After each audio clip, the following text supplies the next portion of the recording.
A comprehension of the content of Riemann's Habilitation Dissertation is essential for substantial understanding and progress in all important fields of thought. This presentation by Riemann, often treated wrongly as a mathematical presentation, reflects his views on the physical universe and the human mind, and gives us useful insight into understanding social processes. In this video, we'll cover the content of Riemann's presentation and demonstrate an important fact of mental life. Human beings do not sit outside the universe, investigating it from a fixed, stable location, but rather, creative mental activity is itself a universal power, and must be considered by anyone who's seeking a universal physical view of the world. Let's dive in.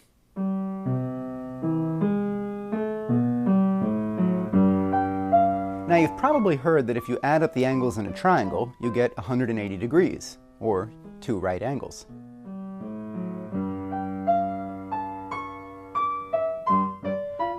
You've also heard that 2 parallel lines never cross, even if you extend them infinitely. That's quite a claim. This triangle on a sphere has 3 right angles. And these lines, which seem parallel, actually do cross when they're extended far enough. What would our geometry teacher say? Well, you'd probably hear the response that the rules all work fine if the lines are straight. But let me ask, what does it mean for a line to be straight? Can you think of a definition? Is it perhaps the shortest distance between 2 points? Well, if so, the lines on our sphere are straight. But the sphere is curved, comes the objection. Make your lines in space. Fine. But how will we make them? Maybe we should use a ruler. Although, how would we know that the ruler was straight? Maybe we should use a beam of light, a physical process. But that won't work because light bends. You see, the problem here is that without realizing it, we all have hypotheses about the nature of space itself, and we have preconceptions about constructions in space, such as making parallel lines. The now famous faker Euclid, he didn't question whether his assumptions were true. He simply wrote out the geometry that corresponded to those assumptions, including the flatness of space, without showing that they were indeed valid. But more egregious than any specific wrong assumptions Euclid may have made was the fact that all of his axioms found their basis only in the a priori thinking of his imagination, not in real physical experiment. In fact, up until Riemann's day, the hypotheses underlying space and geometry had never been examined in a general way, nor was it recognized that these foundations were actually hypotheses.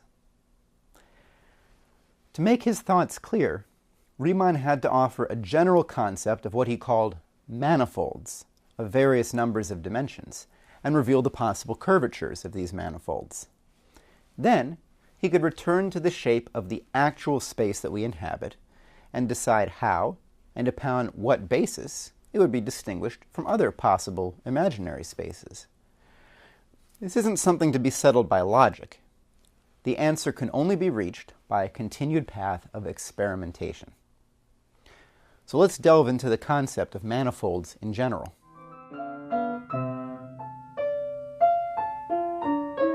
Start with the concept of magnitude.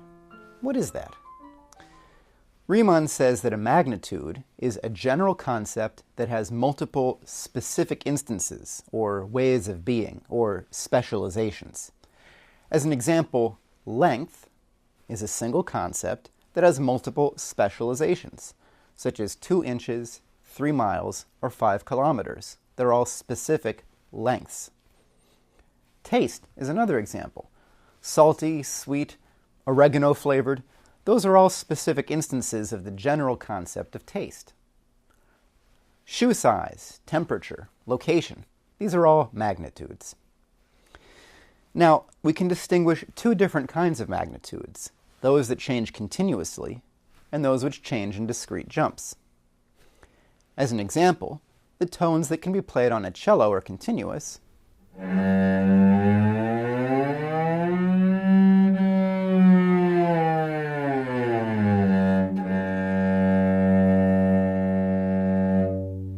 while those on a piano are discrete.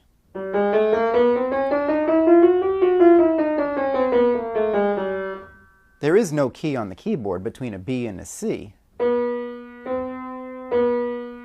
but a cello can vary in between them.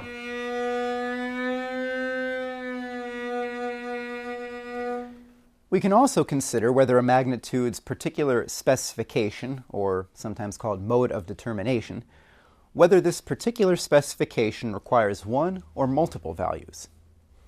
One example is position on the Earth. All lengths can be arranged by size, and you can always say which one is shorter and which one is longer, but the same is not true for position. A location on the Earth has both a latitude and a longitude, and while positions could be arranged by latitude or by longitude, they cannot be arranged by position. The position of New York isn't larger or smaller than the position of Houston. Such magnitudes, or manifolds, for which the fixing of position requires two specifications, are said to be doubly extended.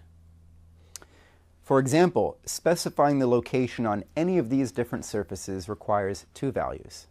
Here you see the sphere, the plane, the monkey saddle, and the catenoid. What's more, the location on a single surface can be specified in several different ways. Here are a variety of different coordinate systems being used to indicate the movement of a spot on a flat plane. While the coordinates are curved, the plane is not.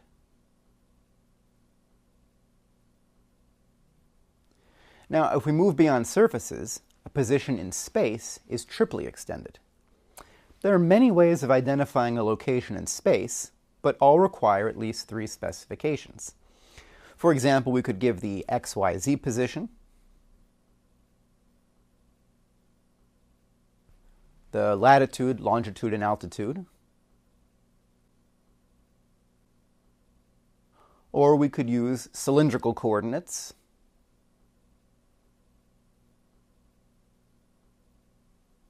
or catenoidal ones.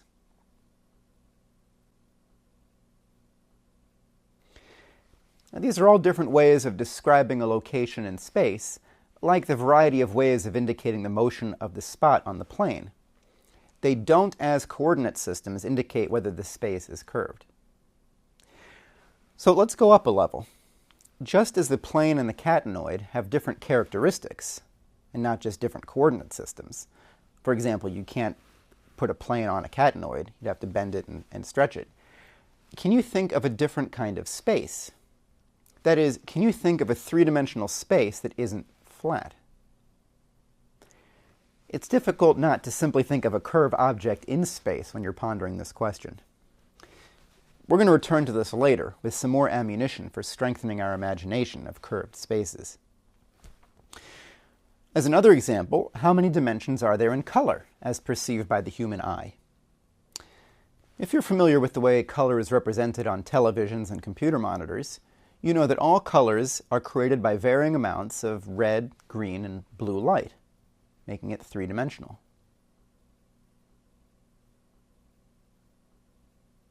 There are many other ways of specifying color, such as YUV, lab color, or hue, saturation, lightness, seen here. But they all use three dimensions.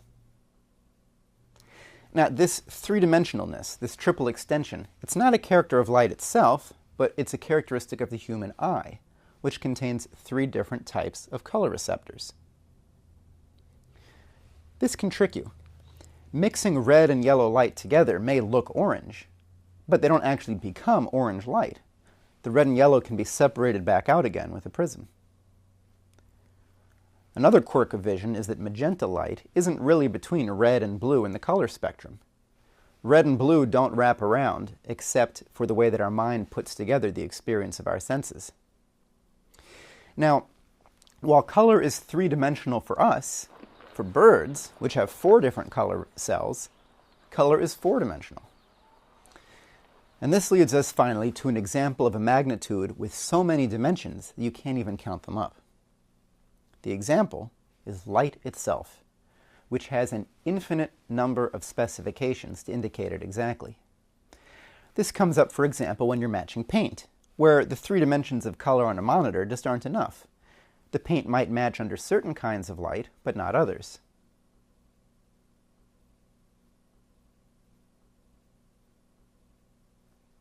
You can see how the match is better or worse depending on the kind of light.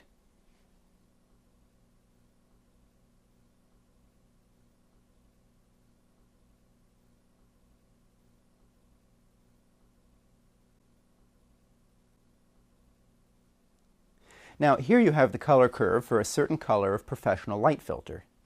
For each possible color, for each possible wavelength in the spectrum, the filter transmits a certain percentage of light. So each of the infinite number of colors in the rainbow has its own unique value of transmittance. Actual light, as opposed to perceived color, doesn't have 3, but an infinite number of dimensions. Here you can see the perceived color of a changing color curve.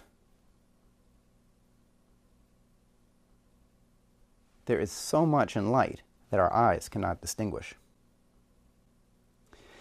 Now, armed with these general concepts of magnitudes, we can join Riemann in investigating the different metric relations that manifolds are susceptible of and how they can be determined. What makes a sphere different from a plane?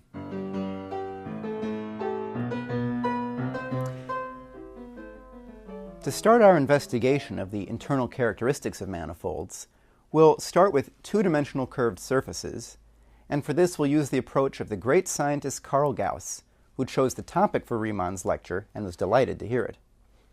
Gauss had developed a completely general method for investigating curved surfaces with specific techniques. Now, for example, the sphere is curved while the plane is flat. Here's another curved shape known as a monkey saddle. Unlike the plane, it is curved, but it's not curved the same way that the sphere is curved. But how is it different? Can we quantify its curvature? As a first technique for doing so, we'll introduce the normal. It's a direction at each point on the surface that points directly away from it, perpendicularly. We'll use the normals of a surface to measure how curved it is. To do this, Gauss mapped the normals onto an auxiliary sphere. He kept only the direction of the normal, but not its location. You can also imagine the monkey saddle as being shrunk to a tiny size and sitting at the center of the sphere, just like we on the Earth are pointing out at distant stars. So watch the directions of the normals as we move around on the surface. Sometimes, when we move to the right on the surface, the direction the normal points moves to the left.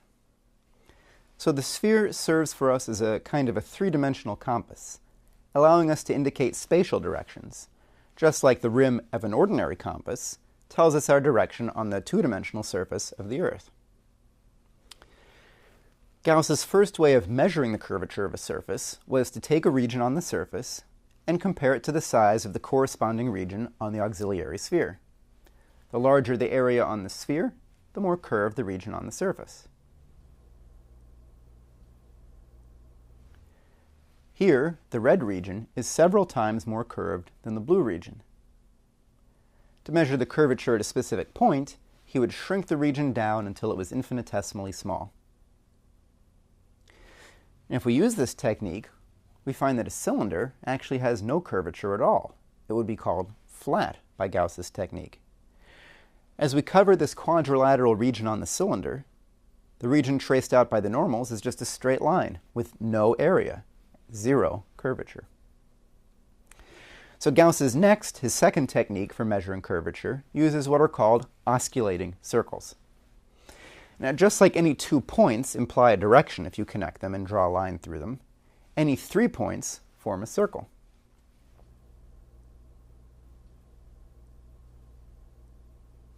So if we pass a plane through a surface, we'll form a curve. And there is a circle that best fits that curve at the given point.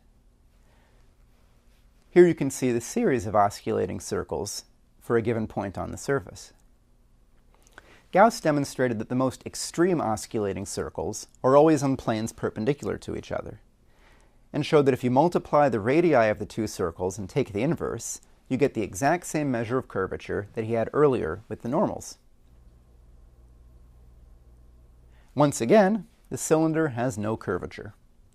One of the two osculating circles is the radius of the cylinder, while the other appears as a straight line with an infinite radius. 1 divided by the product of these radii is 0. Now, before we get to Gauss's third method, which will be the most important for Riemann, we'll take up a specific historical example, figuring out the size of the Earth. To our knowledge, this was first discovered in the 3rd century BC by the one-time librarian of Alexandria, Eratosthenes of Cyrene. He had noticed that on the day of the summer solstice, the sun appeared directly overhead in Aswan, Egypt, today Egypt. He measured the shadow on the same day of the year in Alexandria. By assuming that the sun was so far away as to make the rays parallel, and by combining the angle of the shadows with the distance between the two cities, he was able to estimate the circumference of the entire Earth as 250,000 stadia, which was a remarkably accurate estimate. A characteristic of the entire planet was determined by making measurements in a small area. So now we're ready to distinguish two different categories of surface characteristics: extrinsic characteristics and intrinsic ones. All the examples given so far have been extrinsic characteristics, which use external objects and positions as references. To contrast intrinsic characteristics, let's pose this. How could Eratosthenes have measured the size of the Earth if the atmosphere was always cloudy, like on Venus? If he only had the surface of the Earth itself and no extrinsic sun to help him, what techniques would lie open for discovering the characteristics of the Earth's surface? Just to make it a little harder, let's say that we ourselves are two-dimensional creatures, rather than three-dimensional. A popular example of this is in the book Flatland, by E.A. Abbott. This author writes of a world in which only two dimensions exist. The residents are lines, triangles, quadrilaterals, and other polygons, with the leaders having many sides and approaching circular form. But what if there was a mistake? What if Flatland were really Sphereland? Each shape moving around on a vast sphere wouldn't notice one spot to be different than another, yet maybe they could still get some clues that something wasn't quite flat. Two such clues are the application of the Pythagorean theorem and displacing directions. So, the Pythagorean theorem, it relates three squares that are arranged to form a right triangle. And I think everybody's heard in school that square A plus square B equals square C. But do you know that that's really true? Here, we'll form two larger squares by adding a number of equal triangles. These two larger squares are the same size and area. Removing four equal triangles from both, what remains should still also be equal, and so the A and B squares do have the same size as the C square. But as we saw earlier, this is certainly not true on a sphere. Remember our triangle with three right angles? Which side is A, which is B, and which is C? The Pythagorean theorem just doesn't hold here. The way it must be modified is a clue to the surface land polygons. It's a technique for discovering the shape of their world from inside it. But remember, like us trying to imagine curved space, how could they imagine a curved surface? The anomalies tell them what's happening, even though they can't visualize a sphere since it's three-dimensional and they're two-dimensional. A second technique involves direction. You could walk through a town or a building while trying to keep a sense of which way north is by keeping track of all the turns you've made. Here's an example on a plane. But now, let's do the same thing on a sphere. We're moving around on the sphere, and we're always keeping the pointer in the same direction even when we make turns. But now, when we get back to where we started, we're not pointing in the original direction anymore. Let's see that again. Although the pointer isn't being twisted along the way, its direction has still changed. So both of these two techniques, the Pythagorean theorem and moving directions, these are intrinsic to the surface. They don't make any reference to anything outside it, even including the concept of space outside it. So, in summary, anything the polygon creatures can do or learn is intrinsic. Now, Gauss then makes two amazing points. One of them is that none of the intrinsic characteristics change if the surface is bent, as long as you don't stretch it. That is, bending a plane into a cylinder and back doesn't change anything in the surface itself.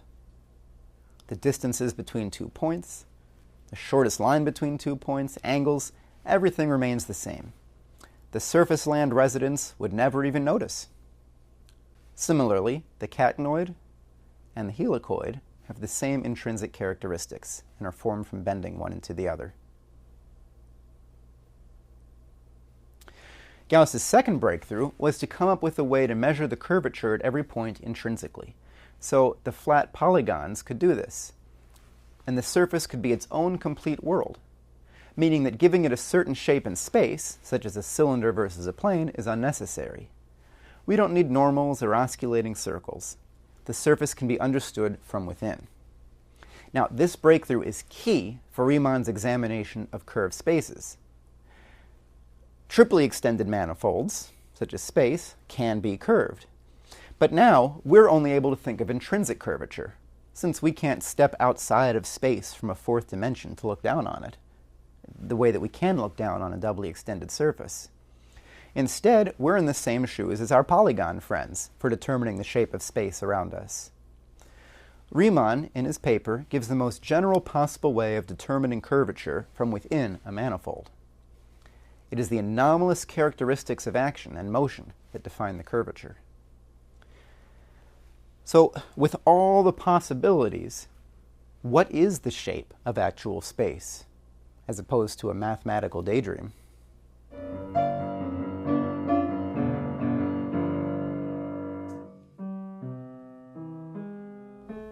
As we apply these considerations to the actual shape of physical space, let's first contrast the two different concepts of unboundedness and infiniteness, which are often confused. Taking a sphere as an example, motion on the sphere meets with no boundaries, it finds no limits, and yet the sphere is not infinite. It has a total size that is measurable, while motion is unbounded.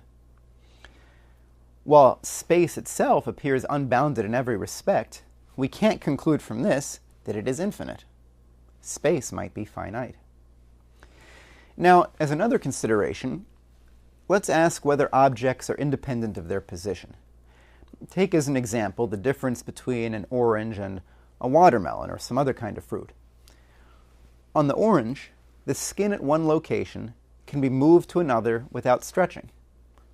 There's no difference at all. The parts are all the same. But this isn't the case with our other example.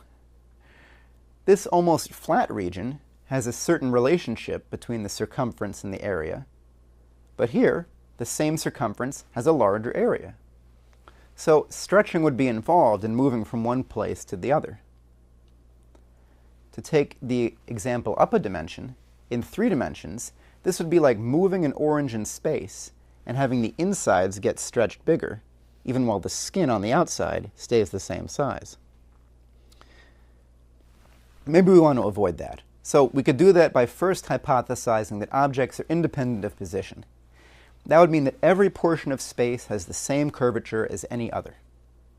Now, if that measure were even slightly positive, then space would be finite. This would show up in astronomy, where the same star could appear to be in 2 opposite directions due to the curved nature of the intervening space, as you see here. Setting out in any direction, you'll always return to your starting point. Even if we didn't go all the way around, the same star could appear on multiple different paths, appearing as a halo rather than a point. But we don't see such duplicated stars or such halos in astronomy, even when we look far away. So if space were uniform, it would have to be flat, or almost entirely so. But what if space isn't uniform? What if objects aren't independent of position? What if spatial relations change from place to place? Well, then we couldn't make any inferences about relationships in the small from what we've discovered in the large from astronomy. In fact, in Riemann's day, breakthroughs were being made in chemistry and electromagnetism by hypotheses about the nature of activity on the very small. The metric relations in the small could have all sorts of characteristics, so long as on the very large scales the curvature evened out to the near-zero curvature inferred from astronomy. The apparent flatness of geometry on the astronomical scale, as understood in Riemann's day, has no inherent truth on the microscale. So, how can we figure out the small-scale metric relationships? In what way is space curved? And more importantly, how can we discover why it's curved as it is? In a discrete manifold, the basis of metric relations is contained in the concept of the manifold itself, while it must come from elsewhere in the case of a continuous manifold. To clarify that, whenever you name or conceptualize a discrete manifold, such as the keys on a keyboard or the people in a room, you've already given the means of measurement with the conception of the manifold. But in a continuous manifold, such as length or position, you're given no idea of what the space is like or how measurements ought to be made. Riemann continues, either then, the reality underlying space must form a discrete manifold, or the basis of metric relations must be sought for outside it, in the binding forces that operate upon it. Yes, exactly. The basis for anything, its sufficient reason for being as it is rather than otherwise, doesn't lie in making observations of it. Seems like Riemann's investigation won't end with a final conclusion. In fact, Riemann finishes his lecture with the limits of armchair mathematical theorizing. While studies such as his can remove unjustified presumptions, they can't really make affirmative conclusions. Riemann closes, "This leads us into the domain of another science, the realm of physics, into which the nature of the present occasion does not permit us to enter." So we'll now leave mathematics behind and venture into the realm of physics, the realm of reality.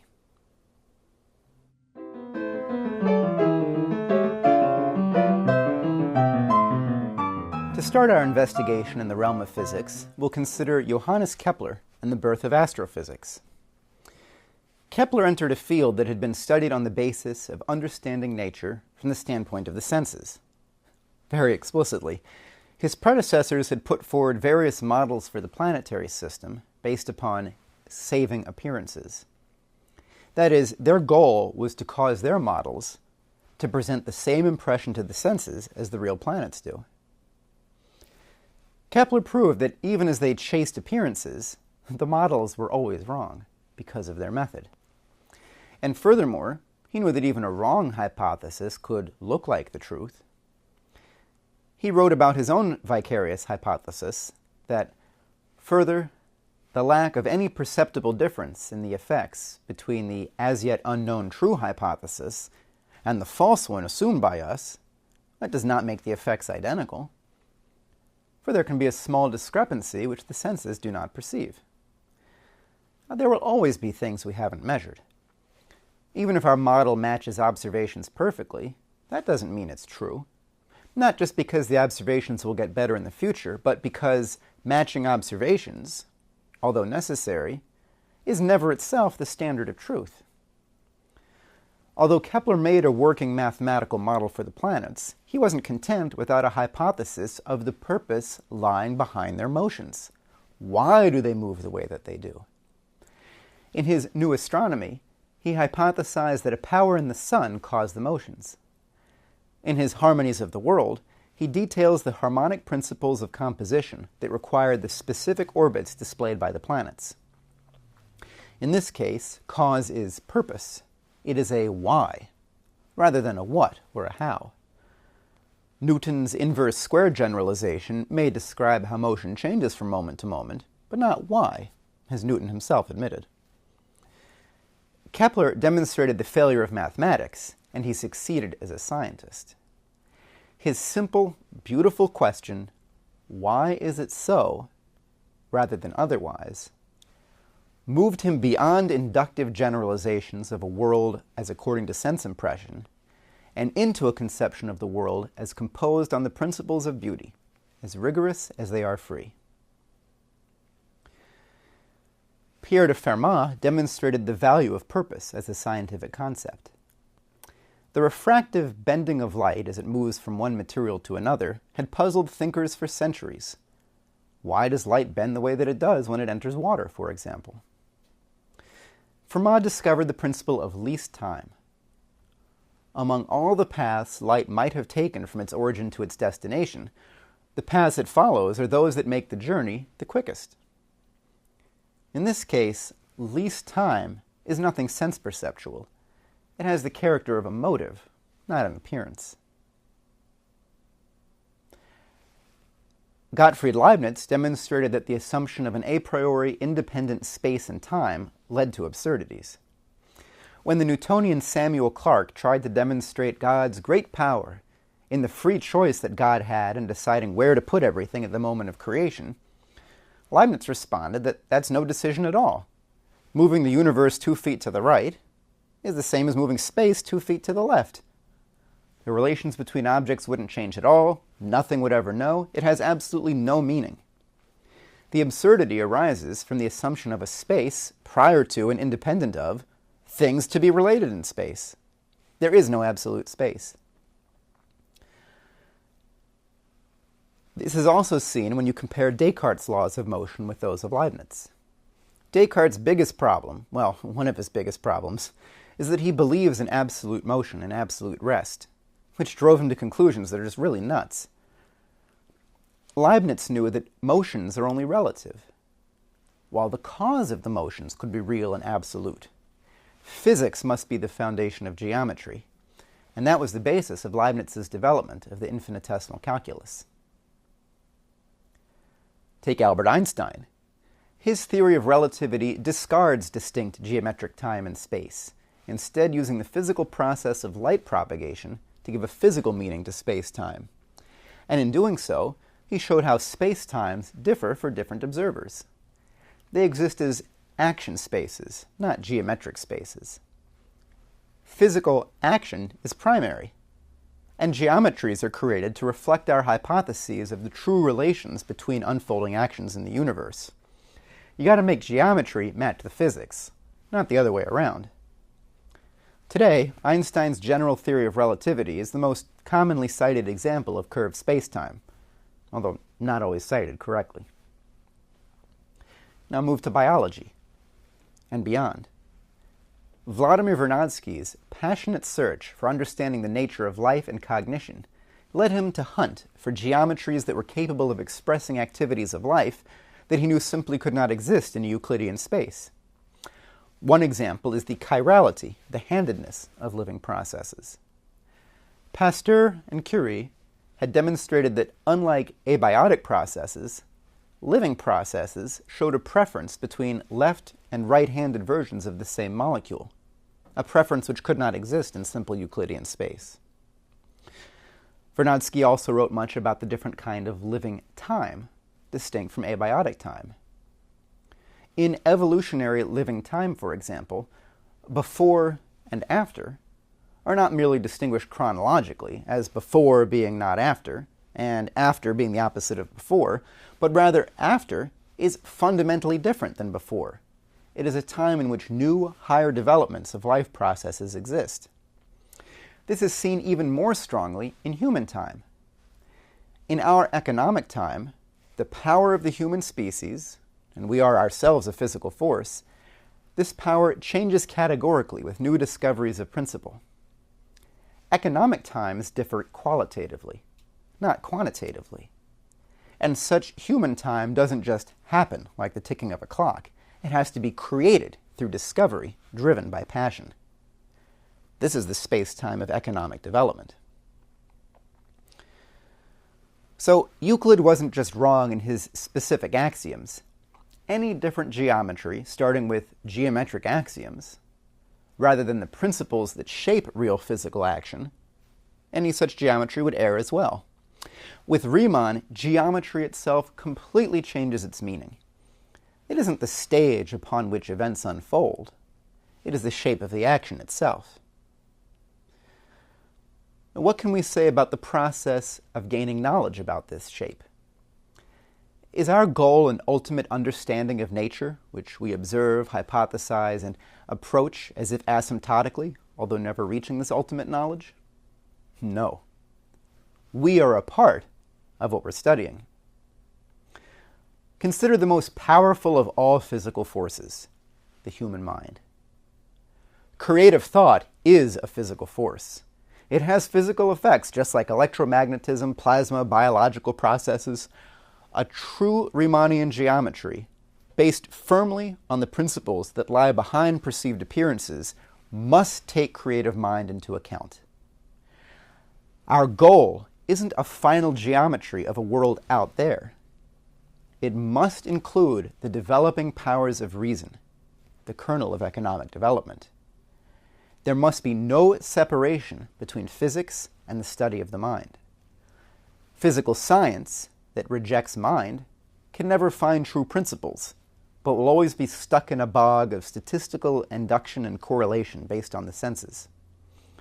Similarly, social philosophy or sociology, which isn't informed by the study of fertile scientific thought, will become a study of neuroses or pedestrian irrelevancies, with a complete lack of any useful direction.